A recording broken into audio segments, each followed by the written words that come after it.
দায়িত্বশীল হওয়া উচিত অবভিয়াসলি, কারণ আমরা ওনাদের উপর ডিপেন্ড করে আছি। এত বড় একটা টেকনিক্যাল ভুল কিভাবে নির্বাচন কমিশন করতে পারেন? বিধানসভা ভোট শুরু হতে বাকি 1 মাসেরও কম সময়। সামনের মাসে এরকম সময় প্রথম দফা ভোট হয়ে গেছে, অথচ এখনো এসআইআর এর তালিকা নিয়ে ভোটার মানে সাধারণ মানুষের মধ্যেই চূড়ান্ত বিভ্রান্তি। মঙ্গলবার রাতে সেই বিভ্রান্তি কয়েক গুণ বেড়ে যায়, কারণ চূড়ান্ত তালিকায় থাকা কোটি কোটি ভোটারের নাম আচমকা চলে যায় বিবেচনাধীনের তালিকায়। নির্বাচন কমিশনের ওয়েবসাইট খুলতে দেখা যায় নামের পাশে লেখা বিবেচনাধীন। এই নামগুলো অ্যাডজুডিকেশনে যায় কি করে? তাইলে কি এটা নির্বাচন কমিশনেরই দায়িত্বহীনতা নয় কি? এটা কি আমাদের প্রথম প্রশ্ন।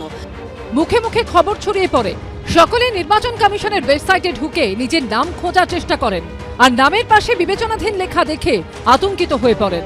তাহলে কি ভোটার তালিকা থেকে নাম বাদ চলে গেল? এবার ভোট দেওয়া হবে না?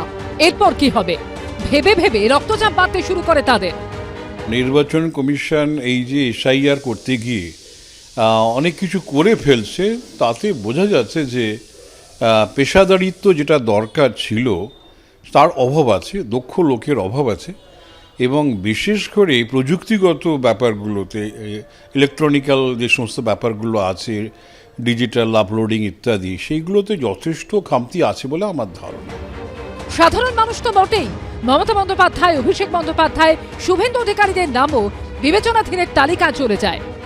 কালকে কি আপনারা জানতেন হঠাৎ করে ইলেকশন কমিশনের ওয়েবসাইট থেকে সবার নাম মুছে গেল?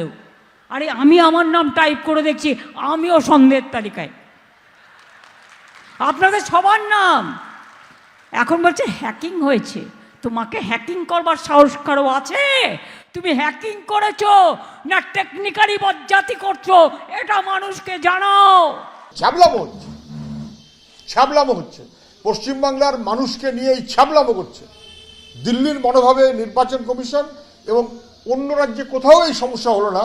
পশ্চিমবাংলার তৃণমূলের সরকার এমনভাবে চললো দুজনে মিলিয়ে যে মানুষের নাম কেটে কুটে একেবারে অ্যাক্সেস করে দিচ্ছে। এই আবহে নির্বাচন কমিশনের তরফে সাফাই দিয়ে জানানো হয়, বেশ কিছুক্ষণ পর আবার যাদের নাম চূড়ান্ত ভোটার তালিকায় ছিল ঠিক হয়ে যায়, কিন্তু কয়েক ঘন্টার উদ্বেগ আশঙ্কায় ততক্ষণে সাধারণ মানুষের রাতের ঘুম উড়ে যাওয়ার জোগাড়। রুমা পাল, সন্দীপ সরকার ও অনির্বাণ বিশ্বাসের রিপোর্ট, এবিপি আনন্দ। এবিপি আনন্দ, এগিয়ে থাকে, এগিয়ে রাখে।